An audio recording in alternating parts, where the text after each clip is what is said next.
gaze looking down on this moment, tucked away deep in the forest. The taste of rot from wet foliage crunching below fills my mouth as I breathe in heavily, keeping time with the hunting party. Rayce moves beneath me like my own shadow, his long black hair slicked back by the rain and held tight in a bun on top of his head. His sharp gaze lies on our prize, a pack of boars that runs up ahead of us, trampling earth under hooves. His form-fitting dark green robe clings to his lean chest, and water drips down the profile of his determined face, making its way over the bumpy scar that runs from his eyebrow all the way down his cheek. It's been far too long since my fingers have been allowed to trace the mark he wears as a badge of honor. 3 months and 8 days, to be exact. My skin craves his as desperately as a flower craves water.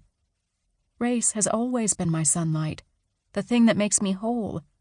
But ever since I saved his life and damned him at the same time by mixing boronite, a glowing blue mineral from my homeland that was supposed to heal him, with the zaronite tattooed into his body, it causes him to go feral every time we touch.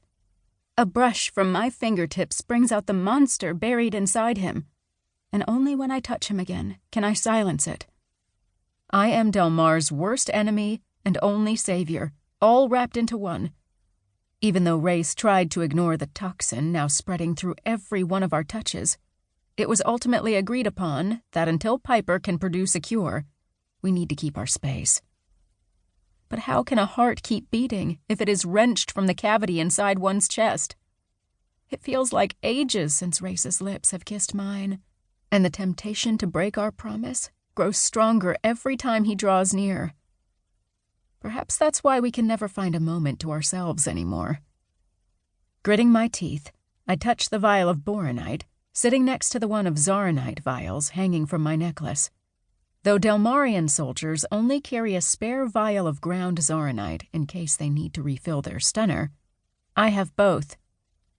Boronite's healing properties are useful. At least they are for me. I spent the first half of my life around one mineral, and the other half around the second, growing immune to the dangerous effects of mixing both. "Faster now!" Rayce yells, strain tightening his voice. His short command snaps me back to attention, gripping my grappler hilts tighter in each hand. Growls fly at Rayce's words, as if the boars can understand them too, and the hunt is on. "Keep a tight formation," Arlo yells from the rear of the group, his short light brown hair sticking to his face and causing his usually neatly trimmed goatee to appear straggly. Their words stir everyone else forward, but I stop. Aiming the grappler in my right hand for a sturdy-looking tree branch up ahead, I click the trigger and feel the kickback as the 3-pronged hook rockets forward. Another click upward, and wire as thin as spider's silk begins to retract, pulling me from the branch I was perched on. Wind and rain whip across my skin in a flurry of cold, stinging my already tired eyes, but I focus on looking down. About 12 feet below, the brown-gray tops of the stout beasts we are pursuing bob around the birch trunks like giant boulders with legs. I let out a long, loud whistle to alert the hunting party as the pack veers left.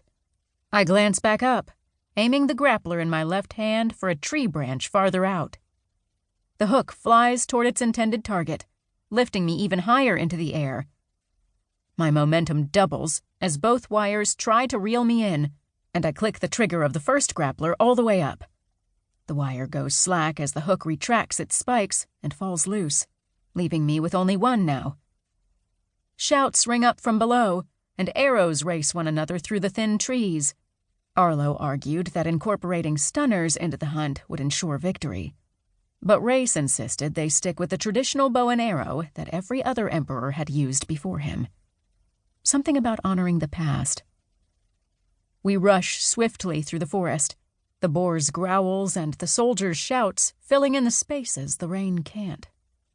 My blood flows hot and excited through my veins, spurring me on. My grappler moves me from tree branch to tree branch, while I whistle out the direction of the pack, once for left and twice for right. Though I don't have a bow, my job is just as